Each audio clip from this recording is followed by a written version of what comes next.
다가오는 폭풍과 새로운 미국의 세기. 조지 프리드먼 지음. 발명은 미국 정체의 일부일 뿐만 아니라 미국의 문화에도 내재되어 있다. 제퍼슨과 프랭클린은 기존의 모든 정치적 전제 조건에 대해 의문을 품었다. 그들은 모든 사물에 대해서도 의문을 품었고 그런 사물들을 개선할 방법을 모색했다. 이러한 발명의 재능은 농기구에서부터 스마트폰에 이르기까지 미국 역사를 통틀어 드러난다. 이러한 발명의 재능은 절박함과도 연관되어 있다. 미국으로 이주한 사람들은 떠나온 고국에서보다 더 나은 삶을 갈망했다. 빈손으로 뉴욕이나 미네소타에 정착한 이민자는 눈치가 빨라야 했다. 적절한 시기를 포착하는 게 관건이었고 미국 문화에서 적절한 시기를 포착하는 재주는 여전히 관건이다. 미국을 앞으로 나아가게 하는 원동력은 바로 이러한 절박함과 기술이 복합적으로 작용한 데서 비롯된다. 각 세대마다 인간이 사는 방식을 바꾼 발명품들이 등장했고 이는 사회 전체가 변모하는 주기를 조성했다. 기술에 내재되어 있는 필연적인 실패와 실망으로 점철된 주기도 있었다. 집의 설계든 전기 관리 방법이든 정부 형태의 발명이든 말이다. 일단 발명되고 나면 새로운 난간을 헤쳐나가고 새로운 가능성을 모색하기 위해 발명을 새로이 해야 했다. 독립선언문에 있는 한 구절을 예로 들어보자. 미국인이면 누구나가 알고 있는 구절이라서 놀라울 정도의 독특한 문구라는 점이 관과되곤 한다. 건국의 아버지들은 세 가지 권리를 논했다. 생명, 자유, 행복 추구권이다. 이 문구는 영국의 철학자 존 로크가 한 말에서 비롯되었다. 그는 생명, 자유, 사유재산권을 논했다. 건국의 아버지들은 사유재산을 행복 추구로 바꿨다. 그들은 의도적으로 이 용어를 선택했는데 이 용어는 이해하기 어려운 동시에 미국 문화의 핵심이기도 하다. 어찌 보면 기술과 발명은 행복과 연관되어 있다. 컴퓨터, 자동차, 전화 등등은 업무, 여행, 소통을 더 편리하게 만들었다. 이러한 기술들은 그 기술이 존재하기 전까지는 없었던 가능성을 열어주었다. 의학의 발전을 생각해보라. 의학적 혁신이 나타나면 인간이 죽음을 면하게 해주지는 않아도 한동안 늦출 수는 있고 그렇게 되면 행복해진다. 따라서 기술과 행복은 미국인의 삶과 밀접하게 연관되어 있다.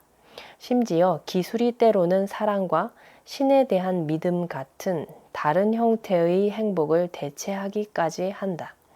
미국인은 그러한 사랑과 신에 대한 믿음 같은 대상들을 소중히 여기지만 이와는 또 다르게 첨단 기술을 열렬하게 아낀다.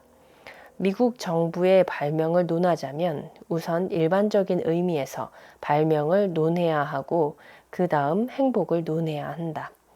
건국의 아버지들은 이를 잘 알고 있었고 바로 이 때문에 독립선언문은 행복 추구를 본질적인 권리로 선언했다.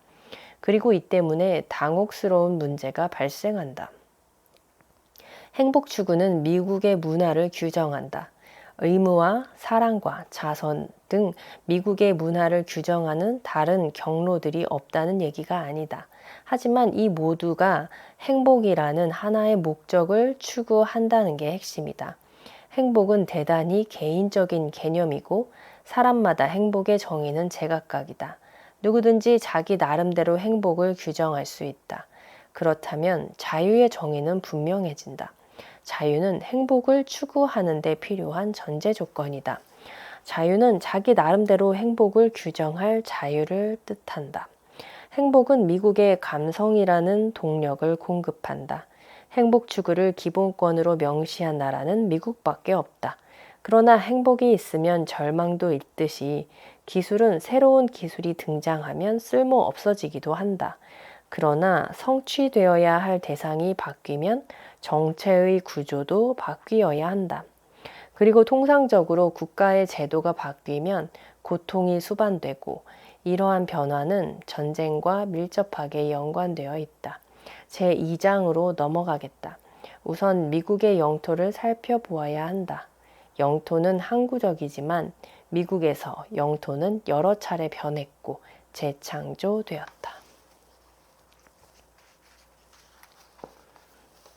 에디슨이 이룬 가장 중요한 업적은 물건을 발명하는 구조를 만들었다는 점이다.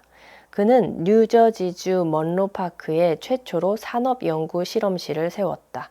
이 실험실에서는 팀별로 발명 기술을 응용할 방법을 설계했다. 그는 물건을 발명하는 원칙도 개발했다. 그는 시장이 요구하는 것이 발명의 원동력이 되어야 한다고 했다. 그는 최초로 기술을 마케팅하면서 자신의 이름을 삼척동자도 아는 이름으로 만들고 유명인사가 되었다. 그는 발명을 자신이 관리하고 시장 판매 기회가 추진력이 되는 여러 팀의 협력의 산물로 변모시켰고 자신의 개성을 중심으로 마케팅 활동을 구축했다.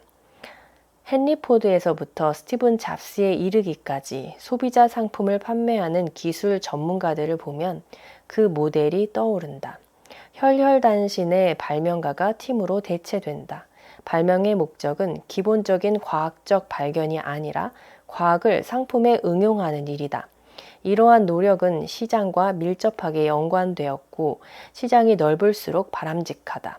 에디슨은 밤을 낮으로 바꾸겠다는 꿈을 꾸었고 헨리 포드는 교통수단을 더 저렴한 가격에 이용하도록 만들겠다는 꿈을 품었으며 스티브 잡스는 컴퓨터를 응용 방법이 무한한 가정용 제품으로 만들겠다는 야심을 품었다. 세 사람 모두 어마어마한 돈을 버는 게 목적이었지만 동시에 의도하지는 않았지만 정치적인 목적도 있었다. 바로 행복을 증진시켜 민주주의적인 삶을 향상시키는 일이었다. 그리고 이들은 영화 촬영용 카메라, 자동차, 컴퓨터가 이 두 가지 목표를 달성시켜 주리라는 깊은 뜻을 공유했다. 기술이 변하면 사업 모델도 변하지만 사업의 개념, 핵심은 변하지 않으며 사업가로서의 발명가는 미국적인 삶에서 여전히 본질적인 요소다. 다른 수많은 부류의 사람들은 여기서 언급하지 않았지만 이 세 부류의 사람들이 미국 사회에 복잡함과 미묘함을 부여한다. 이 때문에 미국 사회는 살기 힘든 곳이고 긴장감이 높은 곳이다. 미국인이 되기는 쉽지 않다. 유럽인은 카우보이를 단순하게 여긴다. 그러나 미국인의 삶은 복잡하고 마찰이 심하다. 미국 역사의 주기를 급속히 변하게 하는 원동력은 미국인들 내에 존재하는 모순이다. 각양각색의 사람들, 카우보이, 과학자, 발명가 겸 사업가, 전사, 이 합심에 끊임없이 부침을 거듭하는 주기를 겪으면서 미국을 재창조한다. 이와 같이 서로 다른 유형의 미국인들 간의 긴장 관계 때문에 미국적인 특성을 딱 꼬집어 뭐라고 말하기가 불가능하다. 미국의 특성은 이러한 모순들로부터 구축되었고 이러한 모순은 최근에 스스로를 발명하지 않은 나라들 그리고 여전히 스스로를 재발명하는 과정에 놓이지 않은 나라들에 존재하는 모순보다 훨씬 크다. 유럽인과 아시아인은 돌이켜볼 수 있는 수천 년의 역사와 문화를 자랑한다. 미국인은 오로지 미래에 시선을 두고 있으며 그러한 미래는 끊임없이 재창조되어야 한다. 미국의 통치 체제는 발명되었다. 아메리카 대륙을 이용하는 방식도 발명되었고 미국이라는 국가도 발명되었다. 그리고 이러한 발명은 계속되면서 과거의 미국인을 버리고 앞으로 구현될 미국인을 받아들이라고 끊임없이 압력을 가한다. 각 세대가 자신의 과거를 버리는 일은 외로운 과업이고 이러한 과정은 미국적인 삶에서 불안정한 주기를 조성하고 결국 닥칠 폭풍을 극복해내는 내구력을 창출한다.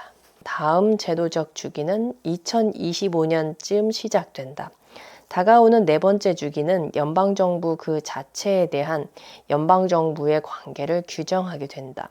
앞으로 다가올 제도적 주기는 향후 80년을 규정하게 되므로 다음 주기가 어떤 모습일지 이해하려면 우선 과거의 주기들을 파악하고 이 틀 내에서 미국의 발명과 재발명이 작동하는 방식을 파악할 필요가 있다. 20세기 초에 등장한 개념이 기술 관료주의이다. 기술 관료주의는 권력이 그들이 지닌 지식에서 나오는 비이념적이고 비정치적인 전문가의 손에 정보를 맡겨야 한다고 주장한다. 기술 관료주의는 부가 목표가 아니다. 그것은 보상과 관계없는 능력 위주의 체제다. 따라서 억만장자 기술 전문가와 조교수는 전문성, 자격, 그리고 무엇보다도 이러한 요소들을 보장해주는 경력, 명문대 학위에 대한 동일한 핵심적인 믿음을 지녔다. 앞으로 살펴보겠지만 기술관료주의는 미국의 현재 주기와 미래의 주기에서 중요한 역할을 하게 된다.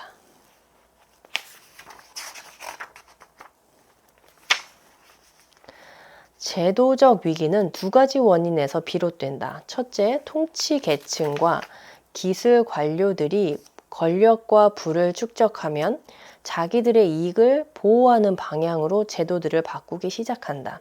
둘째, 이 제2차 세계대전을 승리로 이끌고 전후 세계를 구축한 전문성은 이제 그 자신이 지닌 비효율성의 문제, 분산에 직면하고 있다. 전문가들이 축적한 부는 기술 관료주의에 점증하는 비효율성과 복합적으로 작용해 지금의 세 번째 제도적 위기를 조성하고 있다. 그러나 아직 위기의 초기 단계이고 어떤 식으로든 위기임을 인식하는 이들에게는 여전히 변화를 일으킬 역량이 없다. 트럼프 대통령은 썩은 늪에 물을 빼겠다라는 공약을 내걸고 백악관에 입성했다. 기술 관료주의를 공격하는 은유적 표현이다. 그러나 그는 어떤 방법으로 공약을 실천할지 분명한 생각이 있는 것도 아니고 그렇게 할 정치적 기반이 있는 것도 아니다. 나라는 여전히 반으로 갈라져 있고 기술 관료들은 기존의 제도를 성공적으로 방어하고 있다. 명심해야 할 점은 정치적 갈등과 잡음은 뿌리 깊은 사회적 경제적 혼란을 덮고 있는 겉껍질일 뿐이라는 사실이다. 정치는 체제를 움직이는 원동력이 아니다. 체제가 정치를 움직이는 원동력이다. 루즈벨트와 레이건이 새로운 시대를 창설한 게 아니다.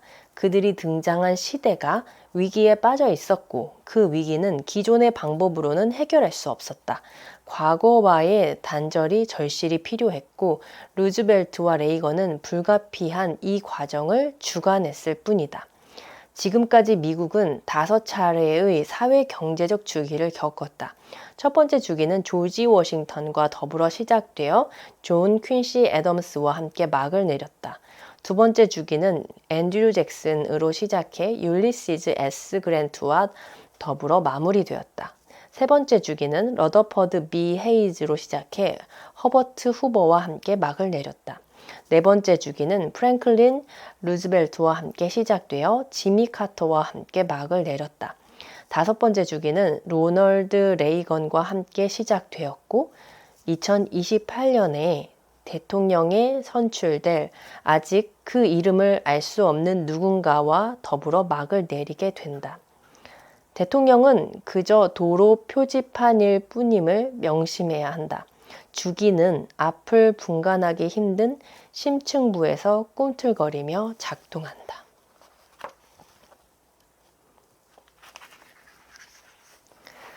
정치적 갈등은 선거가 마무리되면서 수그러들기는커녕 더욱 증폭되었다. 정치적으로 분열된 두 진영은 서로에게 욕설과 비방을 퍼부었고 서로 상대방이 위험하고 무책임하다고 확신했다.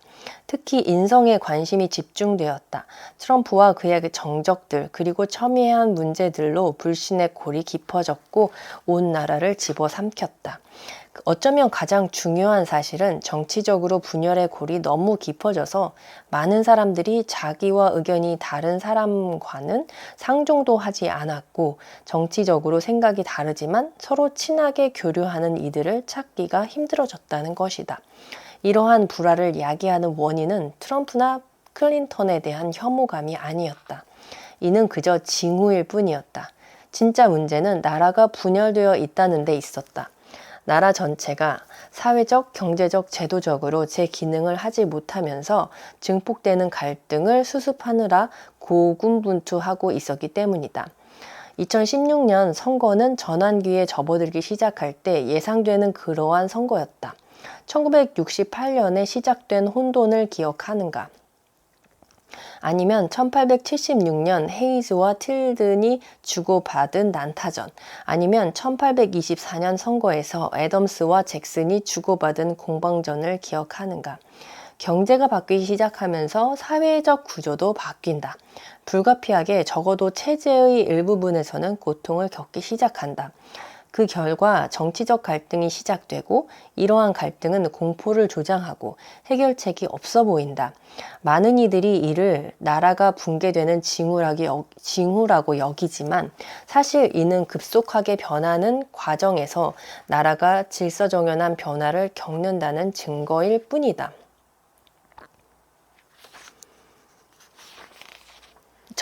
주기적 변화가 일어날 때마다 서로 충돌하는 사회적 세력들 간에 안면물수하고 서로 비방이 오간다.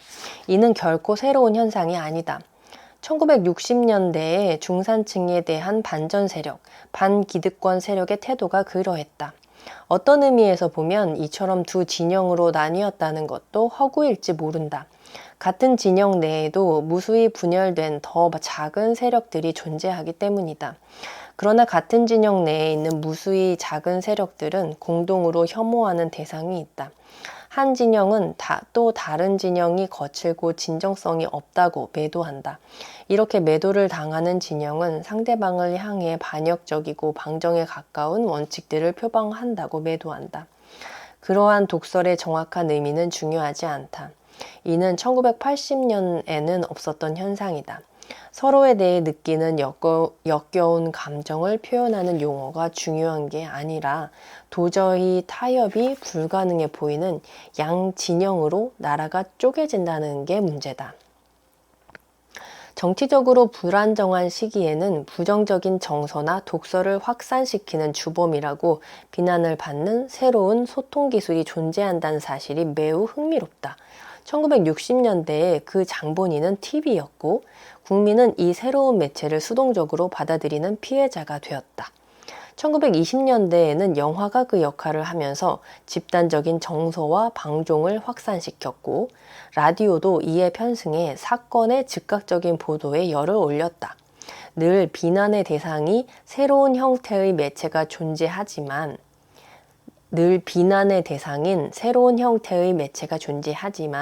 이러한 매체는 그저 당대의 예기치 못한 극심한 증오를 전달하는 통로일 뿐이다.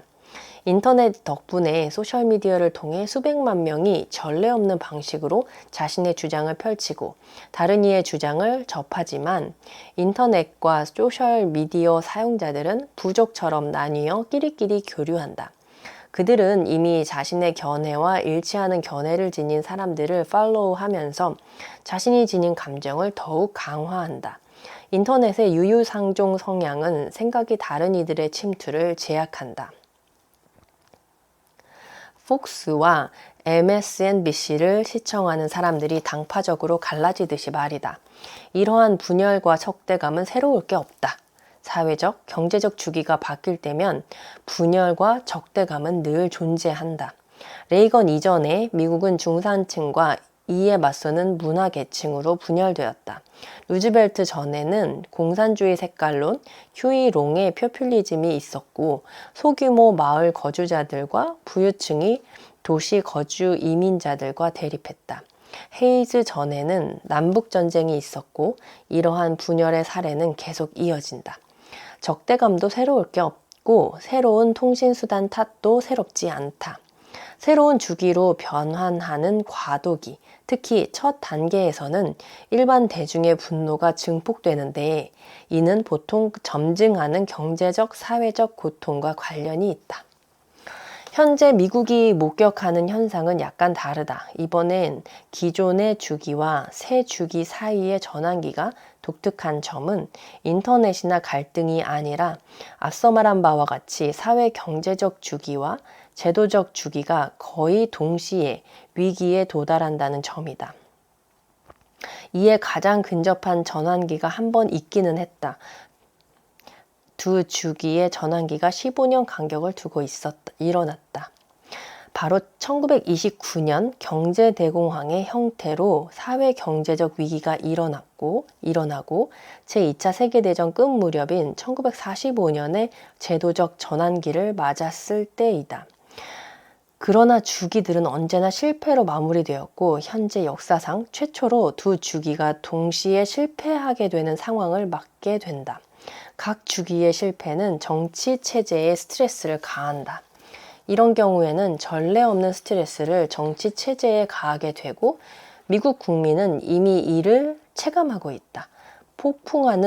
다가오는 폭풍의 언저리에서 부는 바람이 느껴지고 있다. 이 두 주기는 서로 얽히고 설키게 이 두 주기는 서로 얽히고 설키게 되었다. 사회 경제적 주기는 부와 문화의 측면에서 나라를 깊이 분열시키는 사회적, 정치적 현실을 조성해 왔다. 제조업이 쇠락하면서 고통을 겪은 러스트벨트 지역은 여전히 일자리에 굶주려 있고 이제 미국 산업의 중추는 제조업이 아니다. 러스트벨트라는 용어 자체가 무슨 일이 벌어졌는지 보여준다. 한때 미국 경제 성장을 견인하는 동력이었던 자동차 산업은 과거의 그림자만 남았다. 새로운 성장 동력은 마이크로칩을 토대로 구축된 산업으로서 보스턴이나 샌프란시스코 지역을 부유하게 만들었지만 자동차 조립 공정 라인은 멈추어 선 채 녹이 슬었다. 많은 이들이 이로부터 이득을 보았지만 삶이 처참하게 무너진 이들도 있다.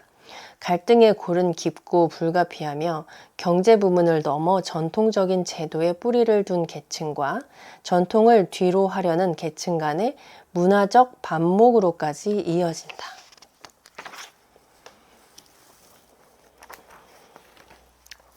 다가올 10년이 끝날 무렵 미국이 어떤 모습일지는 이러한 위기들을 지도자들과 국민들이 어떻게 관리할지에 달려있다. 2020년대에 미국이 얼마나 사분오열될지는 이러한 상황을 수습하고 분열된 양 진영의 사람들이 겪는 고통을 경감하기 위해 미국적 삶의 특정한 부문들에서 어떤 조치가 취해질지에 달려있다. 경제적, 사회적 쇠락을 겪고 있는 이들과 효율적인 정부와 공적인 삶을 재건하기 위해 구조조정을 겪어야 하는 기술 관료 집단의 고통 말이다. 미래에 대한 이러한 전망을 이해하려면 미국적인 삶의 중요한 두 부문, 기술과 교육이 얼마나 심각한 위기를 맞게 될지를 이해해야 한다. 2024년 선거는 매우 중요하다. 레이건 주기의 마지막 대통령을 선출하는 선거이기 때문이다.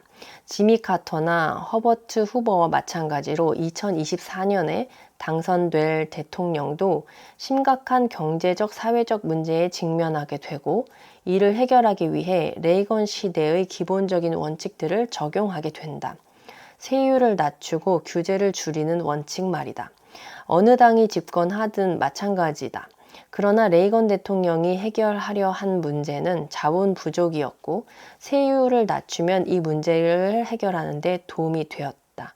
레이건 주기의 끝자락인 현재 문제는 자본이 성공적으로 확대되었지만 자본은 더 이상 경제를 견인할 역량이 없고 사회적으로 불평등만 심화시켰다는 점이다. 이를 해소하기 위해 실행하는 해결책은 문제를 해결하기보다 더 악화시키게 된다.